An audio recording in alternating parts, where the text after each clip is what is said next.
देश के सभी प्राइवेट शिक्षकों का सोनम फ्यूचर पॉइंट पर बहुत बहुत स्वागत है। मैं राजीव कुमार सभी शिक्षकों का बहुत बहुत स्वागत करता हूं। आज की इस वीडियो में लॉकडाउन के कारण प्राइवेट शिक्षकों की स्थिति क्या है, इसी बात पर हम राय व्यक्त करना चाह रहे हैं। सोशल मीडिया पर एक्टिव रहने वाले प्राइवेट शिक्षक ठाकुर प्रेमनाथ सिंह जी जो सीतामढ़ी के हैं, उनसे हम इस मैटर पर दो चार प्रश्न के बारे में बात करते हैं। अभी वो हमारे साथ हैं, लाइन पर ही बने हुए हैं। सर नमस्कार, सोनम फ्यूचर पॉइंट पर आपका बहुत बहुत स्वागत है। नमस्कार सर, और आपके ये फ्यूचर पॉइंट को पर आपने जो मुझे बुलाया इसके लिए बहुत बहुत धन्यवाद। जी सर, मेरा कहना यह है सर कि अभी जो कोरोना वायरस जो चल रही है, लगभग 1.5 साल हो गया होगा, और सभी जो प्राइवेट स्कूल और कोचिंग संस्थान बंद है, जिसके कारण जो है प्राइवेट स्कूल के शिक्षकों की स्थिति जो है काफी नाजुक बनी हुई है। सभी लोग बेरोजगार बैठे हुए हैं और परिवार को चलाना और भरण पोषण करना काफी दयनीय स्थिति बन गई है। इस पर आपका क्या राय है? सर सबसे पहले मैं ये बता दूं कि आज मैंने एक वीडियो रिलीज किया है, इसी बात को लेकर है, जिसका मैं सबसे पहले आपके साथ उस गान को मैं प्रस्तुत करूंगा जिसमें पूरी आपके प्रश्नों का उत्तर छुपा हुआ है। जी जी जी, प्रस्तुत किया जाए। जी, गान ये है कि कहा जा रहा है, माननीय नरेंद्र मोदी जी को मैंने मेल भी किया है, आज ही मेल किए हैं उस गान का। जी जी जी जी। आपने ये गाना सुने होंगे कि चांदी की दीवार न तोड़ी, जी जी, दिल मेरा तू तोड़ दिया। जी जी, उसी तर्ज पे ये मोदी जी को मतलब उस गान के माध्यम से प्रस्तुत किया जा रहा है। स्कूल आपने बंद न की, स्कूल तूने बंद न की, जीवन तूने बंद किया, स्कूल तूने बंद न की, जीवन तूने बंद किया, स्कूल बंद करने को सीधे मुंह से कह दिया, ना सोचा ना समझा तूने, ये मैंने क्या कह दिया।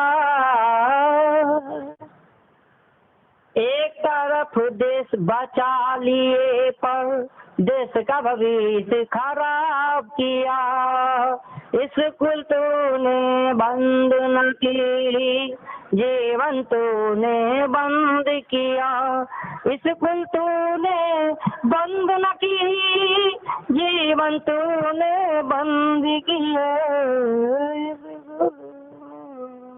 जी सर, इस गाने में आपके प्रश्नों का उत्तर श्रीमान जी मैं समझ रहा हूँ कि शायद आपको मिल गया होगा, छुपा हुआ है। जी जी, कि माननीय नरेंद्र मोदी जी बहुत उन्होंने अच्छे कार्य किए, माना कि देश हित में लॉकडाउन लगाना उपयुक्त समझा जा सकता था या समझा जा सकता है।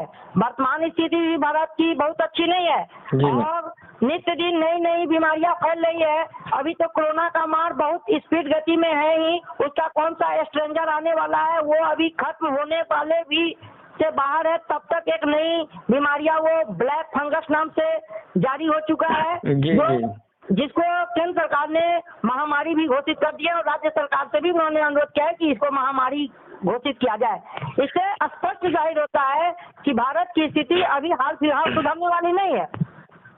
दूसरी सबसे बड़ी बात है कि आपके जो प्रश्न हुए उस प्रश्न का जवाब उचित जो मैं बताना चाहता हूं कि जब पिछले वर्ष मार्च में 23 मार्च को अचानक यह निर्देश दिया गया कि बढ़ती हुई कोरोना को देखते हुए सारे देश में 15 दिनों की लॉकडाउन की जा रही है।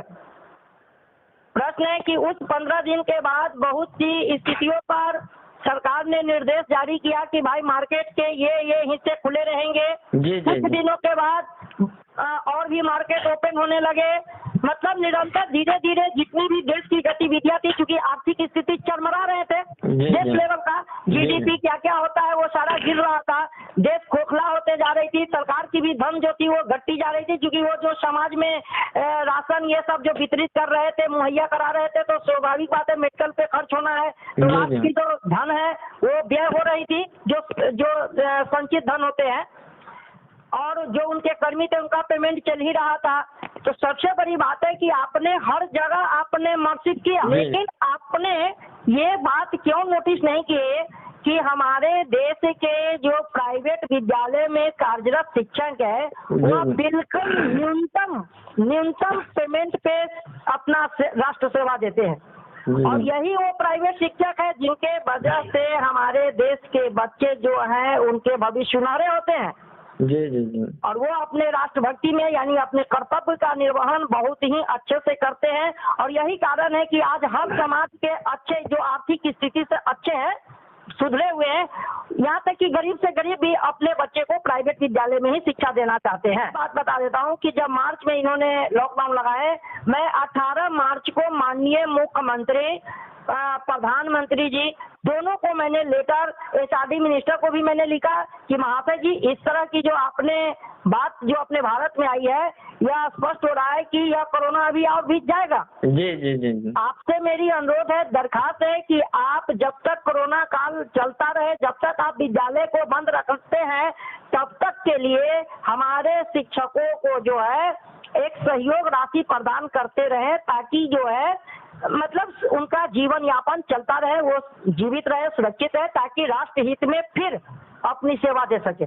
लेकिन मैं तब से लगातार प्रति महीना लेटर लगभग भेज रहा हूँ। इस बीच मार्च में खुली भी तो 1 माह के लिए खुली, फिर वही बात हो गई। तो प्रश्न है कि सरकार किसान को भी पैसा दे रही है। यहाँ तक कि आपने दिल्ली सरकार को देखे होंगे कि उन्होंने रिक्शा चालक, ऑटो चालक को दिया। मैं माननीय अरविंद बाबू से भी पूछना चाह रहा हूँ कि उन्होंने वहाँ जो शिक्षक जो बैठे हुए हैं, बेरोजगार हैं, जिनकी आय बिल्कुल आय विहीन हो चुके हैं, उन पर उनकी नजर क्यों नहीं गई? तो सरकार यहाँ पे कुनीति, गलत नीति कर रही है, पक्षपात कर रही है, यह साफ जाहिर होता है। और मैं एक वादा करता हूँ कि अगर सरकार की यही स्थिति रही, अगर सरकार ने सहयोग नहीं किया, तो हमारे शिक्षक भाई भले कोरोना से मरे ना मरे, लेकिन आप एक दिन सुन लीजिएगा कि वो भूखे जरूर मर गए। अच्छा सर, आप जो है सरकार से आप जो मांग किए हैं कि आपने लेटर के माध्यम से, तो प्राइवेट स्कूल के शिक्षकों के लिए क्या उचित आप मांग किए हैं कि जिससे इस कोरोना काल में प्राइवेट शिक्षकों का जो है घर बार चल सके, उनका जो है जीवन आगे बढ़ सके? जी, मैंने उनसे सिर्फ एक छोटी सी डिमांड किया है, कोई बहुत बड़ा डिमांड नहीं है।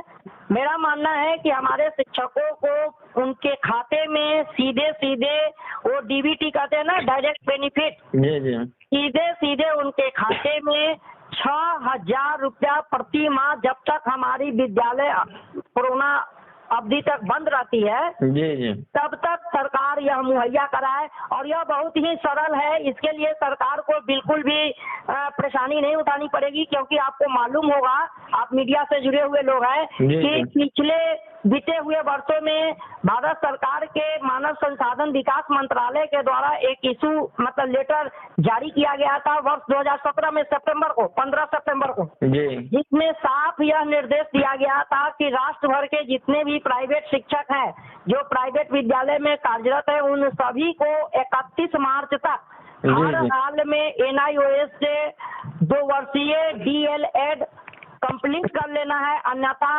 मार्च 2019 के बाद से वह शिक्षा सेवा देने के योग्य नहीं रह जाएंगे।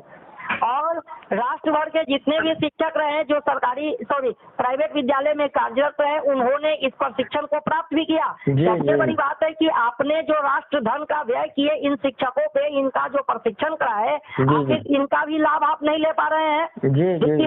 दूसरी बात कि इन्होंने जो प्रशिक्षण किया, इनको भी इनका लाभ नहीं मिल पा रहा है, तो ऐसी प्रशिक्षण कराने का क्या फायदे? जी। दूसरी बात कि आखिर आपने शिक्षक को इतना योग्य समझे हैं, तभी तो उनको प्रशिक्षण कराए हैं। जी। आपके नजर में और समाज के नजर में भी वो योग्य है। तो ऐसी स्थिति में किसी भी राष्ट्र का जो सबसे बड़ा धरोहर होता है वो शिक्षक होते हैं। शिक्षक ही उस देश के भविष्य को संवारते हैं, और उनके संवरे हुए भविष्य जो है राष्ट्र के विकास में योगदान देते हैं। आज हमारे देश में जो इस कोरोना अवधि में भी जो हमारे डॉक्टर, हमारे वैज्ञानिक, हमारे जो प्रशासन है, जो पूरे धैर्य और साहस के साथ इस कोरोना के लड़ाई में लोगों का सहयोग बता रहे हैं, इसकी जो साहस और धैर्य का पाठ पढ़ाने वाले कौन है? हमारे शिक्षक हैं। डॉक्टर को जन्म देने वाले यानी डॉक्टर बनाने वाले कौन है? हमारे शिक्षक है। इंजीनियर बनाने वाले शिक्षक है। प्रशासन शिक्षक है।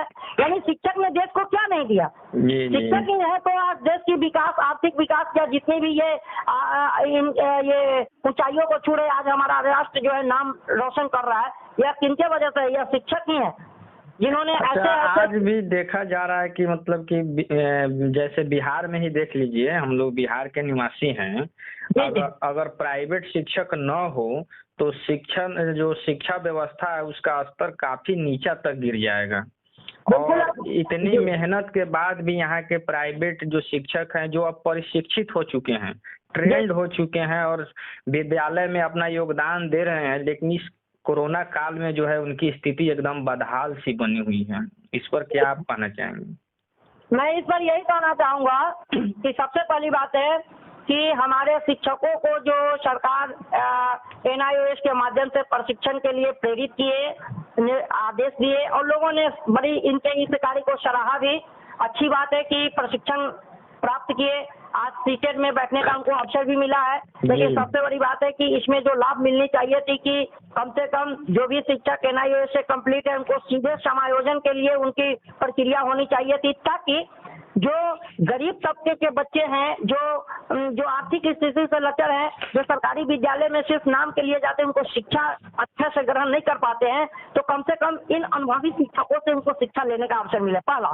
दूसरी बात यह है कि आपने कहा कि ऐसी स्थिति में तो हमारे शिक्षक मर रहे हैं, बिल्कुल मर रहे हैं। सरकार को इनका ध्यान देना चाहिए। यह कब तक चलेगी इसकी कोई ठिकाना नहीं है। दूसरी बात है कि हमारे जो लोग जो पहले अप्रशिक्षित थे आज प्रशिक्षित हो गए हैं, तो हमारे डायरेक्टर महोदय जिनका विद्यालय चल रहा है, तो हम लोग इस आशे में थे कि शायद हम लोग प्रशिक्षण लिए हैं तो हमारी पेमेंट में बढ़ोतरी होगी, लेकिन वहाँ भी कोई बढ़ोतरी नहीं हुई। वो डिग्री बेकार की भांति रह गई, उसका कोई उसका लाभांश हमको न निचले स्तर पर मिला, यानी व्यक्तिगत स्तर पे और न सरकार से मिल रहा है जी। और सरकार उनका कोई केयर नहीं कर रही है। अच्छा, कुछ दो शब्द आप गुनगुना सकते हैं इस कोरोना काल में प्राइवेट शिक्षकों को कुछ संदेश देना चाहते हैं अपने स्वर के माध्यम से, अपने गीत के माध्यम से इस कोरोना काल में जो मैं अपने भाई बंधुओं को के लिए कुछ गुनगुनाने के संदर्भ में तो अभी नहीं दिमाग में आइडियोलॉजी आ रही है, लेकिन कम से कम स्पीच के माध्यम से मैं संदेश देना चाहूँगा कि मैं सभी भाइयों और बंधुओं से मेरा विशेष आग्रह है, अनुरोध है कि आप अभी घर से बाहर नहीं जा रहे हैं तो कम से कम नहीं जा ही रहे हैं, आप घर में ही हैं, घर से ही आप सरकार का विरोध करें, आप धरना दे घर से ही, घर में ही रहकर। यही मेरी सभी भाई बंधुओं से अनुरोध है कि आप अपने अपने घर से, हर आदमी फेसबुक पे बना हुआ है, वो अपना एक 10 से 5 का एक टाइम नोट कर ले और बिल्कुल फेसबुक पे ये लिखे कि आज मैं धरने पर अपने प्रति हो रही पक्षपात को लेकर सरकार के विरुद्ध में और अपने दर्द के हित में बैठा हुआ हूँ। तो अंतिम मेरी एक और भी आपसे मतलब आपके माध्यम से मैं अपने भाई बंधुओं को एक ये संदेश देना चाहता हूँ कि मैं पिछले 2015 से ही मैं सारे शिक्षक बंधुओं को कहता रहा कि भाई हम लोगों को भी एक यूनिटी में आना होगा, एक संघ, एक मंच बनाना होगा।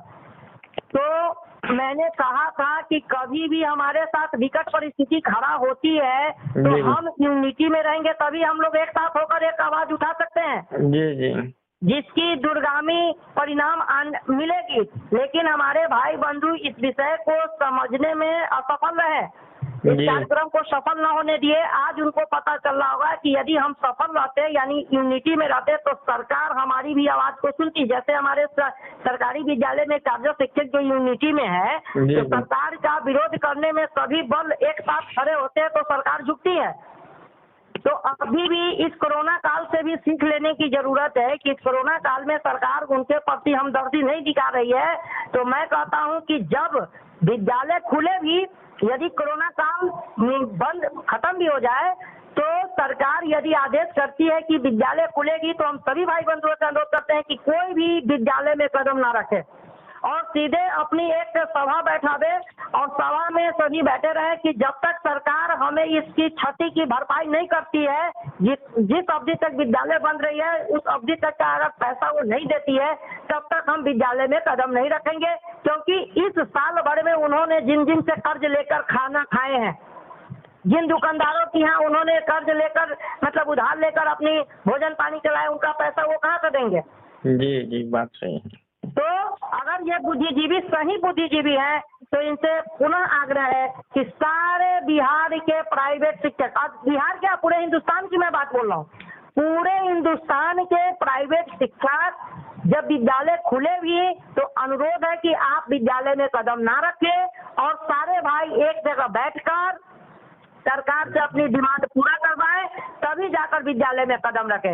इसी के साथ मैं अपनी इस वाणी को विराम देता हूं और आपको नमस्ते, सलाम। और इसी तरह आप देश की जनता को देश की जो खामियां है उसको सामने लाते रहें, ताकि देश की जनता को भी जानने का अधिकार है कि हमारे देश में चल क्या रहा है। जी, बहुत बहुत धन्यवाद सर, समय देने के लिए सर, आपको बहुत बहुत धन्यवाद। आपको भी बहुत बहुत धन्यवाद सर। तो अभी आप सोशल मीडिया पर एक्टिव प्राइवेट शिक्षक श्री ठाकुर प्रेमनाथ सिंह जी का बात सुन रहे थे। उनका और उनके बातों से यह निष्कर्ष निकलता है कि प्राइवेट शिक्षकों की स्थिति इस समय बदहाल है और वह सरकार से देश के सभी शिक्षकों के लिए मांग कर रहे हैं कि उनके लिए कोई विधि व्यवस्था किया जाए। और जब तक यह लॉकडाउन और कोरोना है तो उस दरमियान जो है उन शिक्षकों की जो है घर में जो जीवन यापन के लिए जो है कम से कम प्रत्येक माह जो है 6,000 महीना जो है एक पारिश्रमिक के तौर पर जो है दिया जाए उन शिक्षकों को, जिनसे उनका रोजी रोटी चल सके और उनके परिवार का जीवन और भरण पोषण हो सके। इन्हीं बातों के साथ है आज के इस वीडियो में बस इतना ही। आप अगर इस तरह के और भी वीडियो देखना और सुनना चाहते हैं तो हमारे चैनल को सब्सक्राइब कीजिए और बेल आइकन को दबा लीजिए। इससे क्या होगा, जो भी वीडियो अपलोड होगा उसका सीधा नोटिफिकेशन आप तक पहुंचेगा। वीडियो देखने के लिए आप तमाम सभी प्राइवेट शिक्षकों का बहुत बहुत धन्यवाद।